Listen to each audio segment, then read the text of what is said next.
Good evening, my cherished settlers. The land has long given to us. Now it is our turn to give back. I have ordered the construction of a forester's hut that we might renew our woods and let the green return to our borders. Our spinners and weavers shall soon have wool enough to craft new garments, sturdy and warm, fit for every honest shoulder in our care. And yes, I've not forgotten the spirit of celebration. Barley shall be sown, and hops as well, so that in our time our tables may be graced with fine ale once more. This is but the beginning. Together we shall restore, rebuild, and rejoice. Heyo and welcome to another episode of Build&Battle Season 4, where we will build a beautiful medieval city while battling off bandits, brigands, and no-good doers. In the last episode, we faced off against the bandits in round 2, and this time we came out on top, bringing the score to 1-1. After the battle, we turned our attention to boosting food production, expanding both our chicken coops and apple orchards significantly. That said, I'm not entirely happy with how that area turned out. We may revisit it later and do some rebuilding. For now though, the settlement still has some vulnerabilities and there's plenty of room to grow.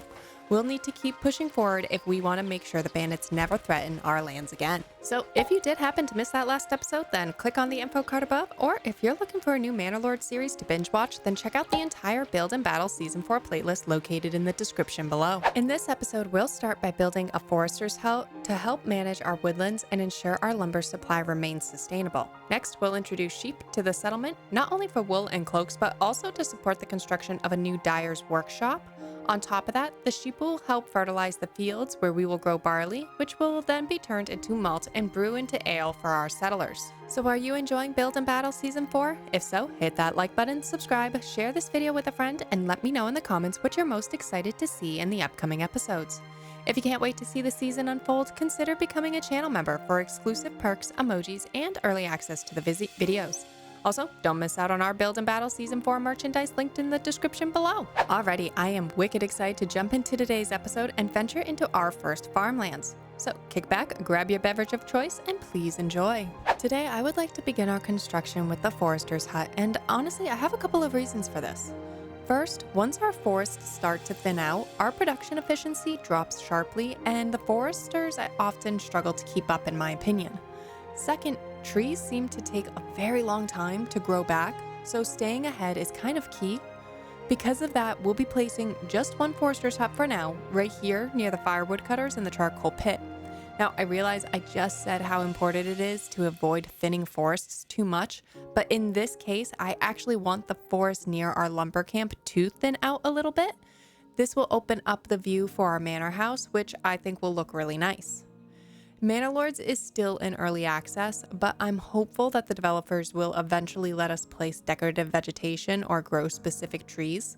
That way, we'll have more control over how our forests look and feel throughout the settlement.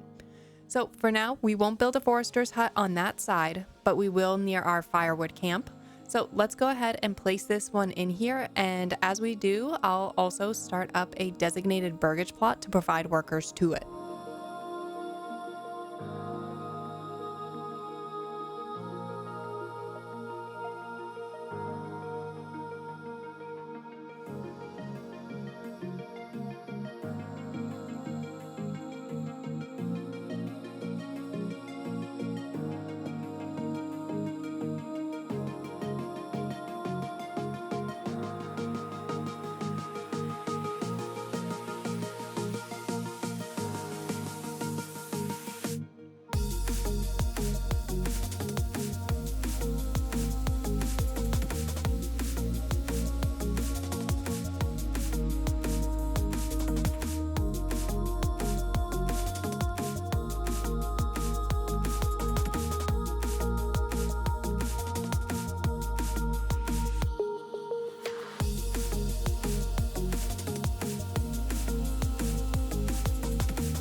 Next, I'm really excited to dive into the farming production lines in Manor Lords. Today, we'll begin by implementing livestock, starting with a livestock trading post and a sheep farm. This setup will allow us to start harvesting wool from the sheep. Additionally, by adding a burgage plot with the butcher's backyard extension, we can also begin producing meat. While this isn't the most efficient food source, it does provide a steady passive supply nonetheless, so I would like to have it implemented. So let's get started by placing a livestock trading post, a sheep farm, and 2 single-family burgage plots, one to staff the sheep farm and the other to be upgraded for the meat production.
Now that we've established a home for the sheep, it's time to kick off wool production by building a weaver's workshop and assigning workers to it. If I remember correctly, the workshop can employ up to 4 workers, but since we're just beginning this production line and don't yet need a large supply of level 2 clothing, we'll start with a single workshop just for now.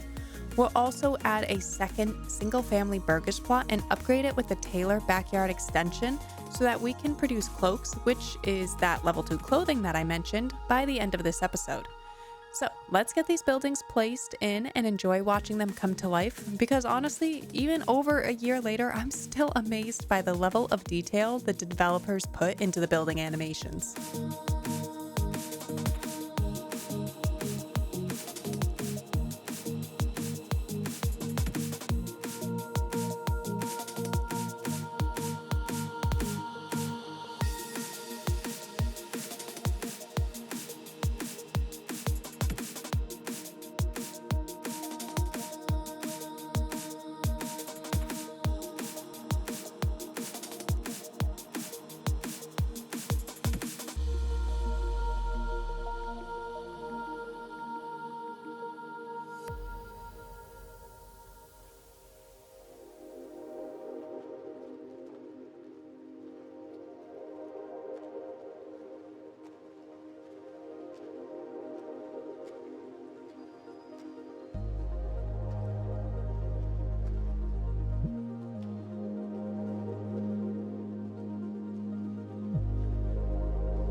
Next up, I want to expand our farming production by introducing a farmhouse that specializes in barley. Barley is a key crop if you're planning to upgrade your burgage plots to level 3. These level 3 plots are a game changer. They generate extra regional income and provide space for an additional family, which is a smart move for boosting both population and wealth, especially in the smaller territories. In this time lapse, we'll be constructing a few essential buildings: a farmhouse to employ our farmers, fields to grow the barley, a malt house to process it, and enough burgage plots to support the entire setup. So let's get everything built and watch it all come together. I've found that making each field about 1 Morgan in size and assigning 1 family per Morgan works really well. We're keeping things modest for now, just 4 fields, and once new families move in, we'll fully staff the farmhouse with 4 households. No need to rush the farm, we'll grow it steadily and sustainably.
Now let's give our ale makers a proper place to sell their brew.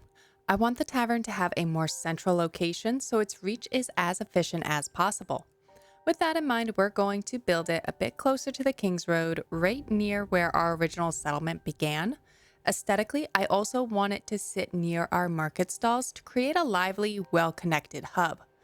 As a part of this build, we'll also set up a dedicated burgers plot with a backyard brewery extension to keep the ale production flowing. So let's jump on in and find the perfect spot near the heart of the settlement, ideally somewhere that we could use a taller building to add some vertical contrast and help shape a beautiful skyline.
Well, while we were sitting here enjoying our time lapse, it looks like we have some enemies.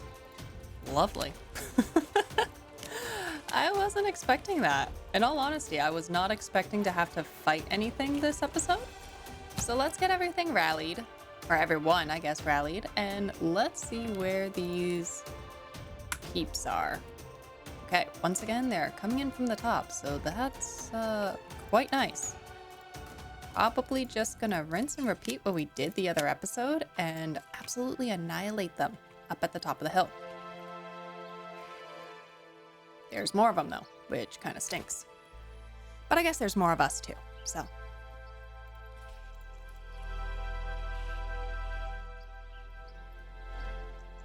Put the archers there.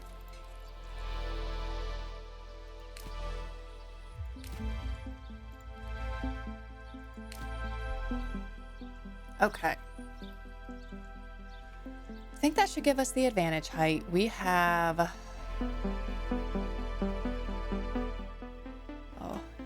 4 sets of 18.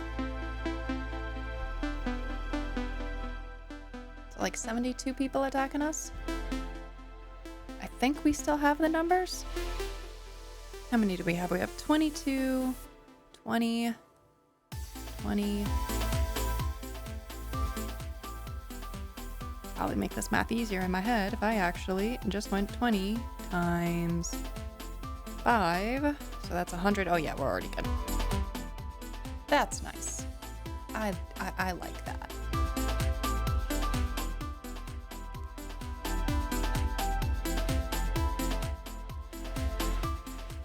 Curious thing is, are they gonna do that weird...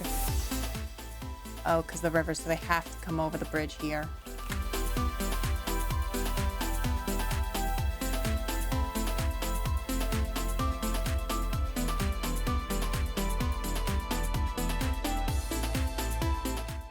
One of these days, I'm gonna totally pinch point everything right on that bridge. Probably wouldn't be a bad strategy for the next time.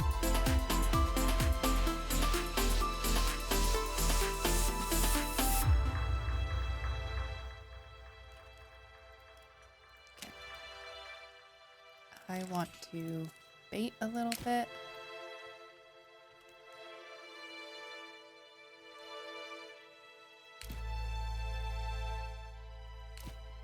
So this is a really fun strategy, by the way, is just getting your garrison out here and then baiting the bandits into where you want them to be.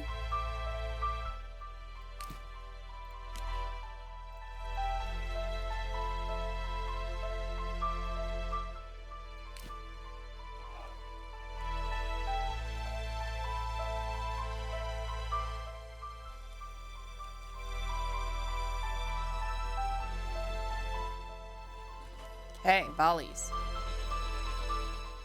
Archers are actually shooting pretty darn well this time.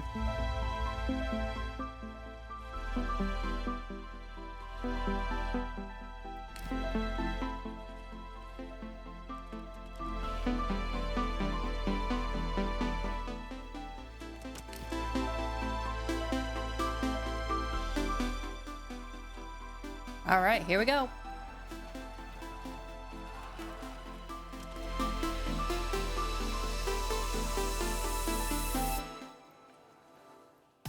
Okay, so we have this unit engaging here.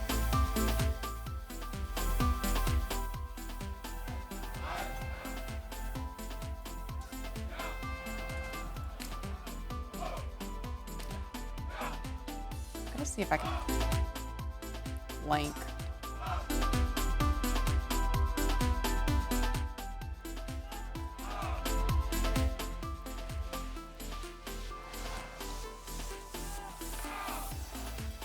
Okay, one's down.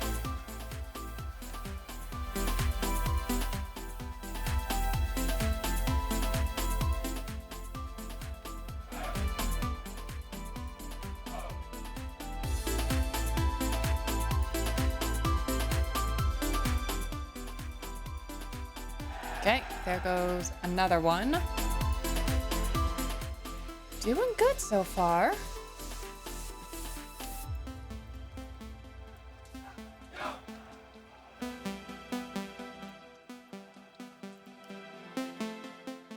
Kind of need to get better with the hotkeys down here. Okay, third. And these guys will break wicked soon. Either that or they'll just get slaughtered.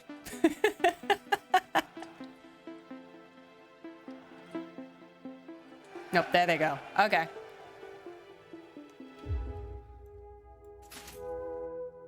Perfect. Well, that worked out nice. One even brought his cart with him. Oh my goodness, that's kind of funny. Perfect. So with the bandits defeated, and now that we've added that chunkier building to the mix, let's swing back to our wool production line and build a dyer's workshop. I'm placing it near the sheep farm and berry deposits to keep our production chain efficient. The workshop needs the berries to create the dye, which is then used at a tailor's workshop to produce cloaks. I held off on building this until after the tavern because I really wanted the tavern to take visual priority in shaping our settlement skyline. Or, well, at least the roof line, since this isn't exactly, a City Skylines 2 game, and we're not working with towering skyscrapers here. Still, I love how these mid-sized buildings create a charming silhouette against the landscape, so I wanted to make sure to prioritize that.